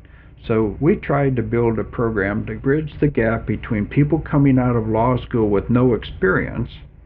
If you go to work for a charity, they want somebody who can practice law today if they have to pay you. And the people who've already making money, they don't want to quit a high-paying job to go into a low-paying job. But there are some people very passionate about serving the underprivileged and people in need of legal rights. We try to create a program to bridge between coming out of law school and getting paid a fair wage and working for public service for a couple of years and then hopefully staying in public service. So our family foundation would go and match up charities with young lawyers. Some of the best young lawyers out there, by the way, doing incredible work today. Really high quality credentials. I mean, we're hiring brilliant, top of the class lawyers who have desire to serve the public in special ways in lots of different ways, from typical child advocate work to Indians who can't afford legal services on the reservation to immigrants in California whose legal rights are being violated because if they go to court, they get arrested. All sorts of different people. We're helping them get the best lawyers. We have a small law firm now. I think there's, depending upon the time of year, 12 to 15 lawyers we've hired as a foundation to go do public interest law. This program isn't real old, but so far the ones who have gone through the program are staying and doing public interest work. So it's working. This was my middle daughter's idea in a way to help people have rights and somebody to be their voice. So is that firm here in Norman? We have lawyers in different places. It started at the University of Oklahoma as a pilot. We have some lawyers in Washington, D.C. doing public interest work. We have some in rural Oklahoma. We have some here in Oklahoma City area and Tulsa. We have L.A., Texas. They're in different places. For us, we start in Oklahoma and have kind of a preference for Oklahoma. But the wonderful thing about trying to do good work is you don't have to know the people you're doing good work for. It's not about getting thank yous. It's about having an impact. So we don't care about the geography so much, where they want to do this work. It's what is the work they want to do. We have a variety of things our charity supports, from higher ed, land preservation, to these lawyers. We have a lot of things. We don't allow solicitation. My middle daughter runs the family foundation. All of my family members are officers of the foundation. I tell people my middle daughter, who's a lawyer's job, is giving her dad's money away because we don't need it where we're headed. Hopefully it helps us get there, if you know what I mean. But to whom much is given, much is expected. Yeah. March 26, 2018, you were named president of the University of Oklahoma following the retirement of David Boren, and you became the 14th president. How did this prospect come about? Did you have a dream of being a president of a university? Were you being considered by other schools? How did this all come about in your thinking? This was almost as crazy as the story of why I ended up at LyondellBasell. I was flunking retirement. People like me who work like me don't do very well being retired. So I went on the DuPont board and I helped them merge with Dow. And I went on Continental Resources board and I was enjoying that. And I was doing a little this and a little of that and staying extremely active. I would get calls in the beginning almost every week. Would you go run this? Would you go run that? Would you be CEO of this or that? Because I had a good record on Wall Street. And then beginning of this year, a company called, a very, very large, very, very famous company, who's struggling today. They said, the board had a meeting and multiple board members know you pretty well. Our CEO needs help. You're probably the best known turnaround guy on Wall Street. We want you to come to work for us. Chief operating officer, whatever. I'm 65, so I shouldn't be a CEO of a multinational giant company at my age. Usually age limitations. So we want you to come bridge our CEO to the future. You've been there, done that. We want you to help. I said, that's kind of interesting. I still have some energy, and I think I'll do that. So I was meeting with the CEO. We're talking about what the plans might be, how we might do it. We're talking about job titles. I didn't talk about pay with him yet because I didn't care. You know, giving my money away, I don't care how much you're going to pay me. But it was a very intriguing opportunity. We were probably 95% of the way there. And I got a call from OU. They said, you've been nominated by multiple people to be the next president of the University of Oklahoma. And I said, well, not interested in a job. I've been talking to somebody else. I'm a corporate guy. I said, well, would you interview? And I said, no, I'm not really very interested. I love the place. I'm investing in it. I've been on campus a lot. I care very, very deeply about the University of Oklahoma. You know that. He said, well, that's part of the reason we're calling, because we know how you care about this place. And you are a benefactor, but you're also a non-traditional person, and we'd like to consider different candidates this time. I was getting calls from several other universities through headhunters. They'd call and ask if I considered it, and I said no, just absolutely no. One was a pretty large university that we compete with on the football field, and I said, there's something you need to know. I am a Sooner through and through. No way. Right. I cannot be a president of a university that's a competitor to Sooners. Impossible. So when Sooners called and they said, well, come talk to us about what the university needs to do. I said, okay, I can do that. And he said, there'll be a committee. I said, good. It's faculty, it's students, it's members of administration. I'd love to tell them what I think the university needs to do in the future. So I had that conversation. The funny part about that first conversation was I didn't make it to the interview. There was an ice storm this spring. That was when I was supposed to fly in, and all the flights out of Houston up here were canceled. So I couldn't get here. Couldn't make the interview. So I said, well, I guess I'll just write you a letter. And they said, no, we really want to interview you. I went to MD Anderson Cancer Center because I'm on their board, and I had a meeting there. And I said, well, let's see if we can do something telephonically, maybe video, whatever. We still want to have this interview. We want to hear what you have to say about the University of Oklahoma. So I'm sitting in a University of Texas, MD Anderson Cancer Hospital conference room. The seal of the University of Texas on this conference room window, and this great big etched glass, interviewing for the president of the University of Oklahoma. Is that a view? Is that a picture right there? Yep. And at the bottom of that, because it's MD Anderson, there was a saying. It was something some architect once wrote, and the first president of MD Anderson said, it was like have no small dreams. It was build no small things. You know, if you're going to build something grand and great. I said, I'm sitting here in the University of Texas. First they ask you, why do you want to be president of the University of Oklahoma? That's the first question they ask. I said, I don't. I'm here to tell you what I want the University of Oklahoma to do. I'm an investor in the place. I'm somebody who cares deeply about it, and I'm here to tell you what I'd like to see it do. I'm sitting here in the University of Texas, and there's a saying on the wall, build no small things. I said, that's a good place to start.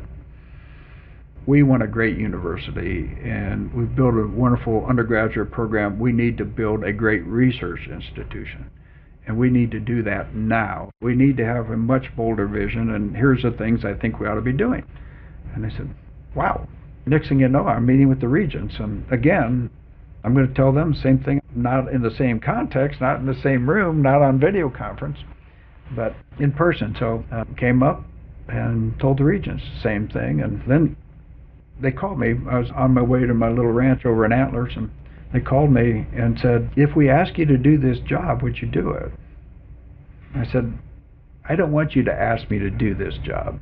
And so, well, what does that mean? I said, I will never tell my university no. I don't want you to ask me to do this job, because I can't tell you no. So anyway, we had that conversation, and they said, can you come back and meet us? Just turn around. I drove from Austin to Oklahoma City for the interview, and I wanted to go down to this ranch I bought down there in Antlers, so I was on my way. So could you come back and talk to us some more? Anyway, I was at least an hour and a half away. Because on the road before they called me, they had a couple other people they interviewed in the meantime. I said, well, I can come back. It'll be a while before I get there.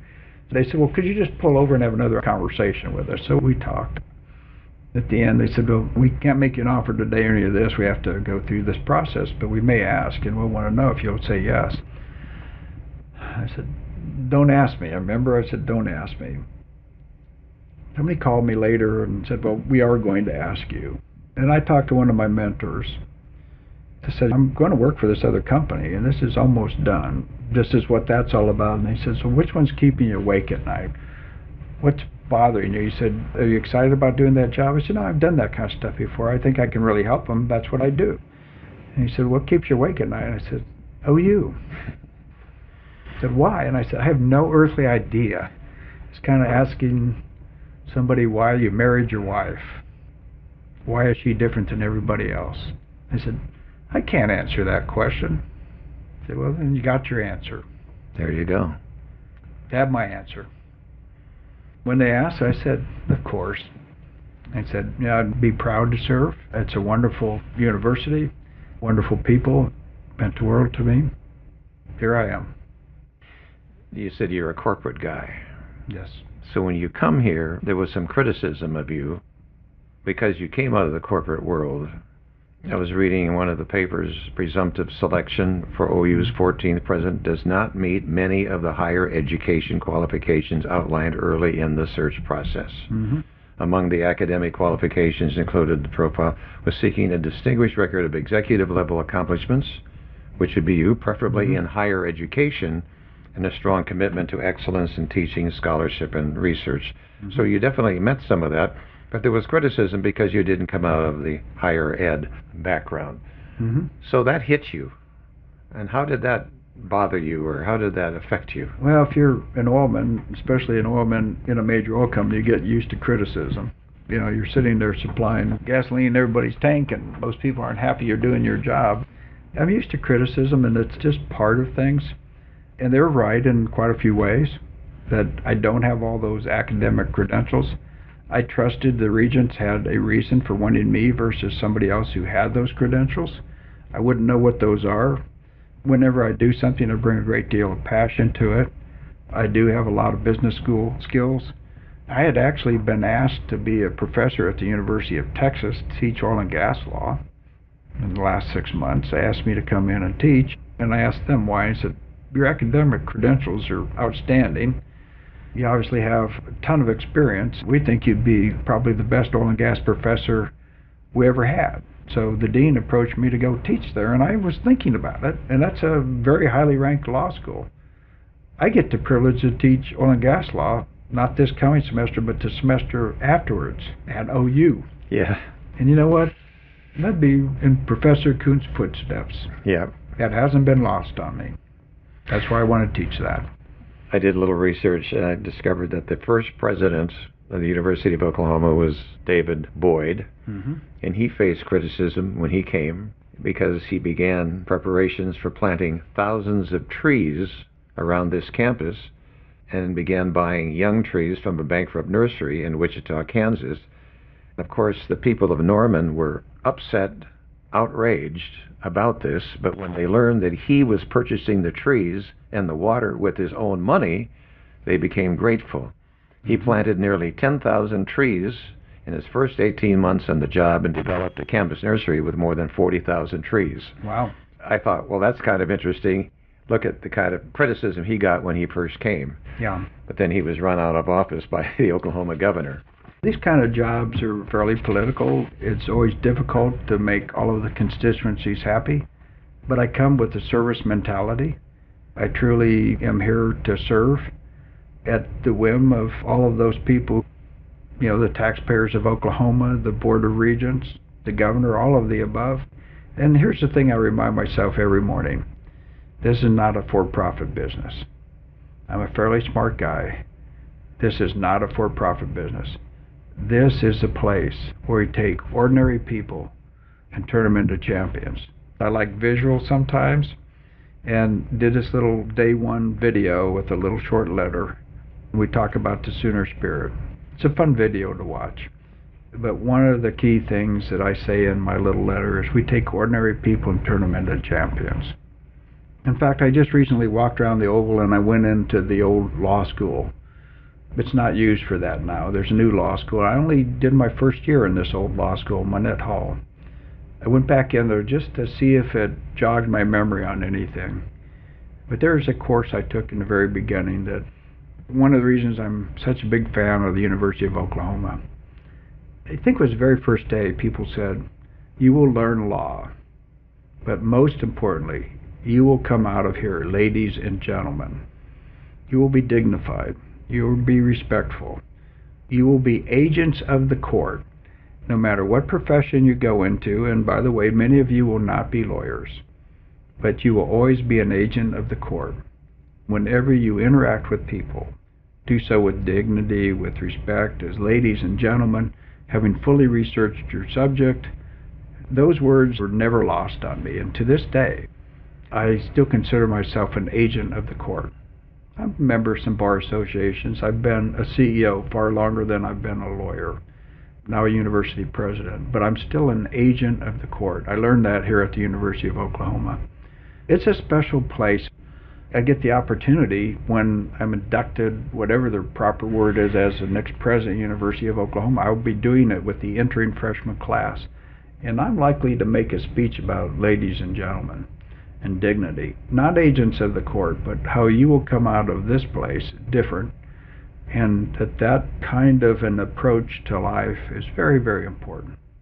I don't expect everybody to like me. I don't expect everybody to say that I'm the perfect candidate. I do have a Juris Doctorate degree, underscored the word doctorate. That was lost on some of the press in the beginning. I do have a terminal degree, and I did very, very well in law school. I did extremely well taking bar exams and practicing law, and I think I had a reasonably successful career. I bring a diverse set of skills, and when you look at the financials of the University of Oklahoma, I have something to contribute today, and I'll do my very best to do that. Right. By the way, I'd like to interject here. My son David is a graduate of the University of Oklahoma Law School. Terrific. And he meets some of those criteria that you just mentioned. I'm very pleased to hear that. And I'm not surprised, by the way.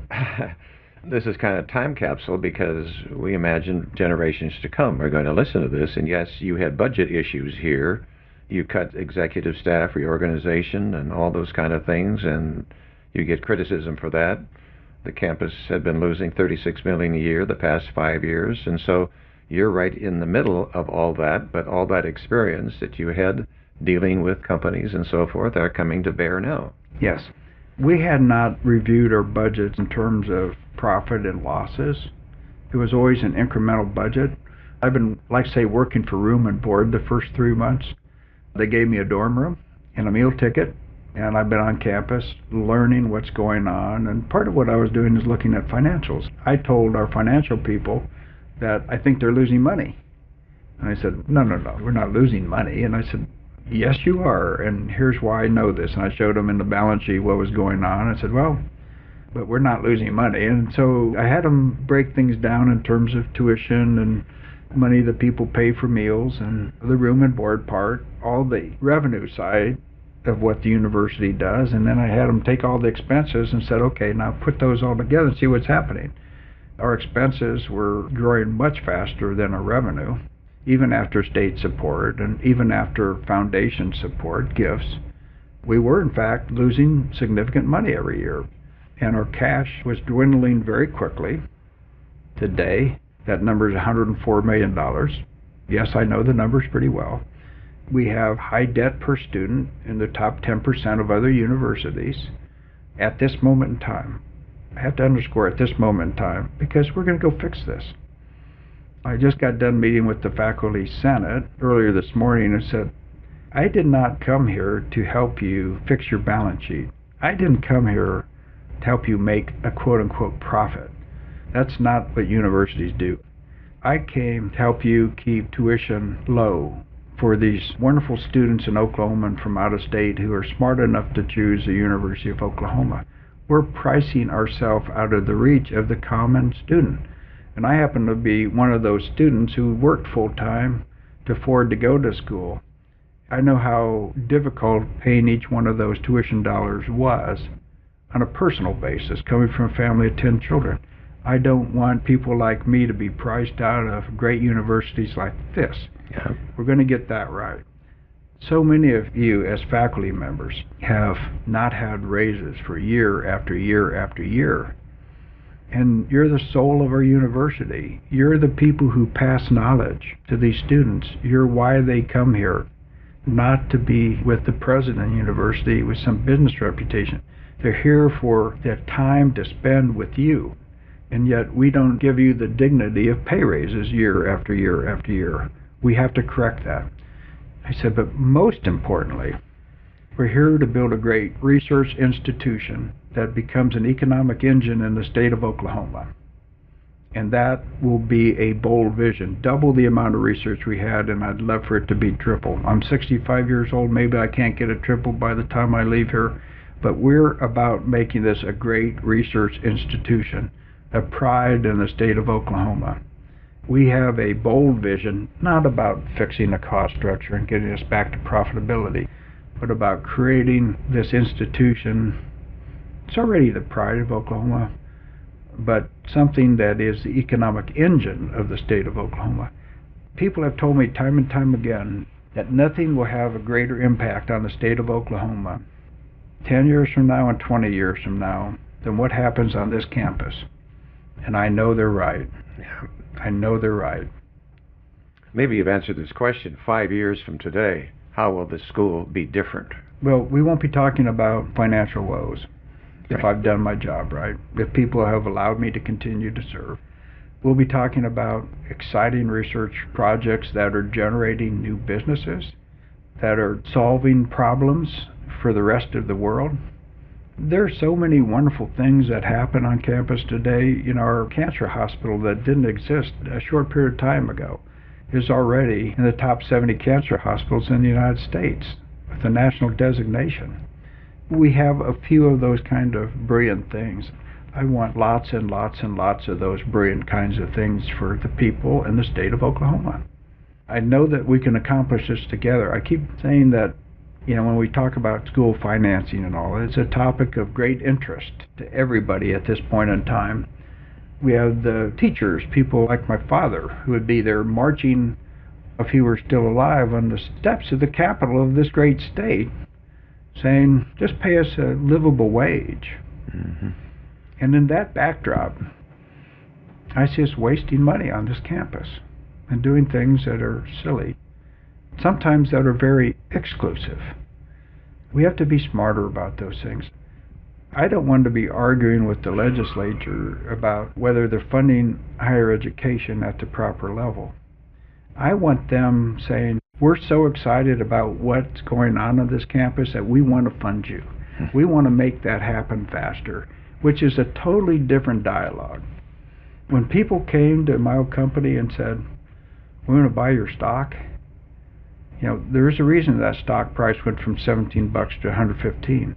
There were people who wanted to own a piece of our company because of the exciting things that we were getting done and the income that we're generating. Here we're not going to ever generate income, but we are definitely going to turn out some brilliant students. We do today, but we need to do that at the graduate level as well as undergraduate.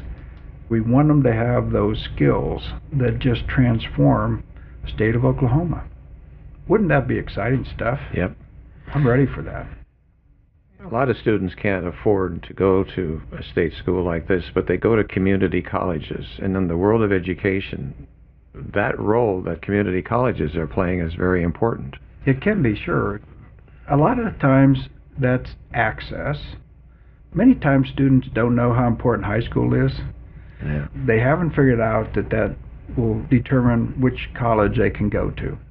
So they are much more interested in other things until they reach that level of maturity and say, oh, that was important time. Some will get a second chance or go to a community college and be able to academically prove themselves. Sometimes it's a financial question. People like me, I needed to stay close to home because I had to help put food on the table. Yeah. I had to keep my expenses down. I had to live at home. That limited my choices. There are lots of people like me in the world, regardless of their academic qualifications, need to be in an affordable place or a place where they can get a second chance to prove their academic ability.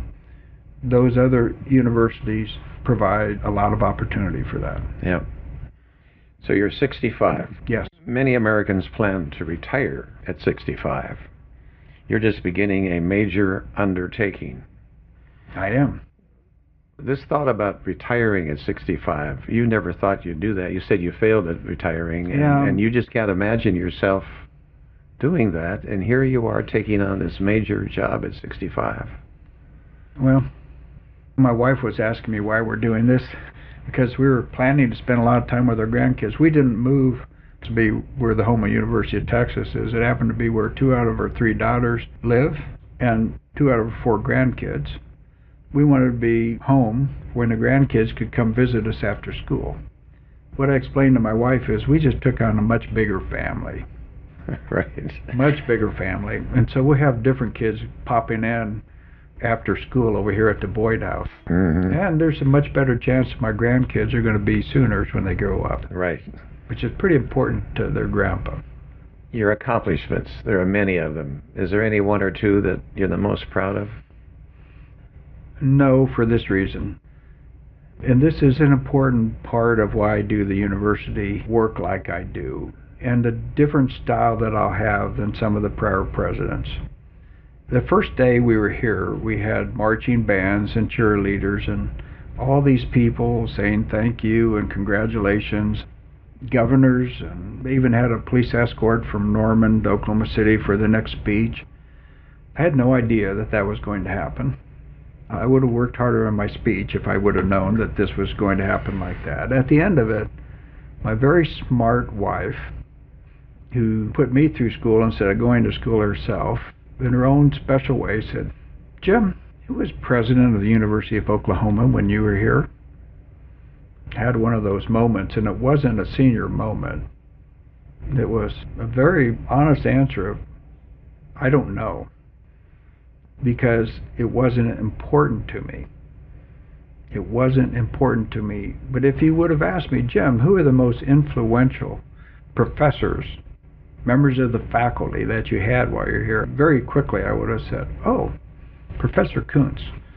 or Professor Nichols at University of Colorado Springs, I would always remember those people who had a massive impact on my life later, not who the president of the university was. She asked me that question for a very, very important reason. Just like when you're CEO of the company, if you're going to be successful taking over a bankrupt company, one person can't fix that. And it's not about you as a CEO. And if you're working in a massive company like ConocoPhillips, people might know your name because you're the guy on Wall Street who gets a lot of the credit, and a lot of the people there always talk about the CEO and not the company. Those of us who have had success in life, the people who really understand the success know that you're one cog in a great big gear. And if I'm successful here, you won't remember my name. They'll remember their professors. They'll remember the professors. And it'll be financially stable. It'll be a growth engine of the state of Oklahoma. It'll be those faculty members who caused that to happen, not the university president. A lot of times people think of businesses and universities like pyramids with the president at the top. Really, really successful organizations flip that upside down. And I'm support staff. I get to have the title and the honor of being president. I get to be the mouthpiece for the organization from time to time to tell the great stories of other people. But even like today, when I'm telling you stories about my past, a great father, a great mother, great opportunities working with great people, achieving pretty significant things. But it would take us days and days and days to list the people that were there that caused that to happen, shoulder to shoulder with me. Right. So we get to be storytellers of other people's wonderful accomplishments, and I'm support staff at the University of Oklahoma. Well, I want the many students who come here to hear your story through our website, voicesofoklahoma.com, and as these new students come on and listen, some advice to new students in general, maybe you advice to business students, business owners. Sure. The thing that I would encourage people to do is dream big. Most time people are self-limiting. They won't take that chance to do the job that they're uncomfortable with, to switch companies, to go from a Fortune 5 highly successful company to a bankrupt company and take a massive chance, to come out of retirement, to come into a job that some might criticize you for because you're not an academic, to bring whatever skill set the regents thought you might have to bear on the problems that they think exist. So many people will not take that chance, that risk, better called that opportunity, to elevate themselves. They'll take the safe route. They'll underestimate their personal skill set. The story of LyondellBasell is 13,000 people taking their company back, operating plants around the world at a level that no plant around the world have ever been operated at. Literally becoming the very best of the best. Success isn't about the title you achieve, it's about the results you achieve. And those people took the challenge to have a story worth telling. When I said we'll go from worst to first, they took the challenge. They accomplished the result. They said, yes, we can. And the advice I'd give to everybody is, don't be self-limiting. My father used to always say, decide what you're passionate about and then be the best at it. So what is it that defines the best? That's a different definition for being a mother. It's a different definition for being a teacher. It's a different definition for being a university president or a CEO. But you know what? When you've accomplished it, you know it, and there's some self-satisfaction in it. So I just tell people, go be the best that you can be at whatever skill set you have. It's a gift. Take advantage of it. Yep. Jim, I want to thank you. You're a very busy man, and here on campus, we're in Evans Hall. This is for many, many eons to come what we have done. So I thank you very much for this contribution you've made.